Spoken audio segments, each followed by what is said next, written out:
malam di pesisir utara Jawa selalu membawa aroma yang khas, perpaduan antara garam laut, panas aspal yang menyimpan sisa terik siang, dan asap knalpot kendaraan yang melintas tanpa henti. Namun di sebuah titik jalan pada tahun 2014, semua aroma itu seolah tenggelam oleh semerbak bumbu rempah yang kuat dan bau khas seafood segar yang menggoda dari sebuah bangunan megah di pinggir jalan.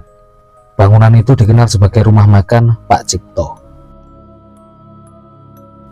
Risa baru saja lulus SMA ketika pertama kali menginjakkan kaki di tempat itu.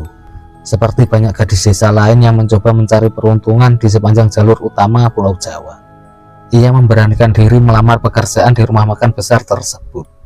Tak disangka lamaran itu diterima. Dalam hitungan hari, Risa resmi bekerja sebagai admin kasir. Kesan pertamanya saat melihat RM Pak Cipto adalah rasa kagum yang sulit disembunyikan. Tempat itu bukan sekedar rumah makan biasa. Bagi Risa, bangunan tersebut lebih mirip sebuah istana kuliner yang berdiri megah di tengah jalanan pesisir. 3 lantai dengan dominasi ornamen kayu jati, lampu-lampu besar yang menggantung di langit-langit, serta ruangan luas yang selalu dipenuhi pelanggan, membuat tempat itu terasa seperti tidak pernah mengenal kata sepi. Area parkir yang membentang seluas lapangan bola hampir setiap hari dipenuhi bus pariwisata antar provinsi, truk logistik, hingga mobil-mobil mewah dengan plat nomor ibu kota. Dari balik meja kasir, Risa sering tanpa sadar memperhatikan sosok yang menjadi pusat dari semua kejayaan itu. Pak Cipto, sang pemilik rumah makan. Pria paruh baya dengan kumis tebal dan tatapan mata yang tajam itu selalu tampil parlante dengan kemeja rapi dan batu cincin besar di jari-jarinya. Sulit dipercaya bahwa 10 tahun yang lalu, menurut desas-desus warga sekitar, Pak Cipto hanyalah seorang penjual ikan keliling bermodal sepeda ontel reyot yang hidupnya sangat melarat. Bahkan rumah biliknya dulu sering terendam ketika banjir rob datang menerjang pesisir. Namun kini, keadaan berubah total. Dari seorang pedagang kecil, ia menjelma menjadi pemilik salah satu rumah makan paling ramai di jalur utara Jawa. Bisnisnya berkembang begitu cepat, seolah dapur RM Pak Cipto memiliki rahasia yang mampu mencetak uang tanpa henti. Bulan-bulan pertama bekerja di sana terasa seperti mimpi indah bagi Risa. Gajinya jauh di atas rata-rata UMR daerah. Fasilitas mas karyawan yang disediakan sangat layak, dan uang tip dari pelanggan hampir setiap hari ia dapatkan.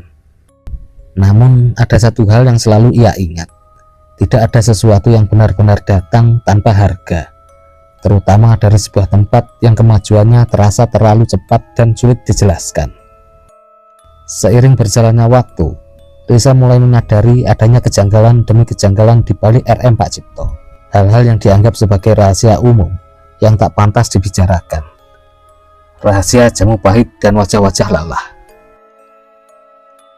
Kejanggalan pertama yang mengusik nalar Risa adalah jam kerja di tempat itu.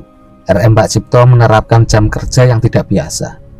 Para pelayan, koki, hingga tukang cuci piring bisa bekerja hingga belasan jam sehari tanpa henti, di bawah suhu dapur yang panasnya menyengat kulit, pesanan yang tidak pernah berhenti, serta tubuh yang terus dipaksa bergerak. Siapapun seharusnya sudah kehabisan tenaga. Secara logika, tubuh manusia normal tidak akan sanggup bertahan dengan pola kerja seperti itu. Namun Pak Cipto seolah memiliki caranya sendiri untuk membuat karyawannya tetap kuat dan terus bekerja. Setiap sore tepat pukul 3, ketika sebagian besar karyawan mulai kehilangan tenaga dan rasa lelah mulai terlihat di wajah mereka, Pak Cipto akan keluar dari ruangan pribadinya. Ia berjalan perlahan menyusuri lorong dapur sambil membawa sebuah teko kuningan tua berukuran cukup besar. Dari dalam teko itu, ia menuangkan cairan hitam pekat yang mengepulkan uap tipis ke dalam gelas-gelas kecil yang sudah disiapkan. Ayo diminum dulu jamu racikan bapak, biar badan kalian kuat, nggak gampang sakit. Nada suaranya terdengar datar, bukan seperti seseorang yang sedang menawarkan minuman, melainkan seperti memberikan instruksi yang sudah tidak perlu dipertanyakan lagi. Jamu itu selalu dibagikan kepada seluruh karyawan. Meski hanya bertugas sebagai kasir, Risa juga pernah mencicipinya sekali. Sejak tegukan pertama, ia langsung merasa ada sesuatu yang berbeda. Rasanya sangat aneh, pahit yang menyengat lidah, getir, dengan sisa rasa seperti tanah basah yang tertinggal di tenggorokan. Namun yang paling membuatnya heran bukanlah rasa jamu itu, melainkan efek setelah meminumnya. Dalam hitungan menit, karyawan yang sebelumnya tampak kelelahan dengan mata merah karena kurang tidur dan tubuh yang nyaris tidak sanggup bergerak, perlahan kembali bertenaga.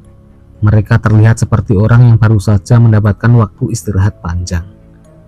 Gerakan mereka kembali cepat, langkah mereka kembali ringan.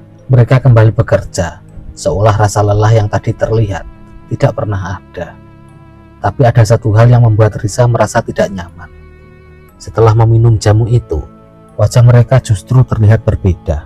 Tatapan mereka menjadi kosong, senyum mereka terasa dipaksakan, dan tidak ada satupun dari mereka yang kembali mengeluhkan beratnya pekerjaan.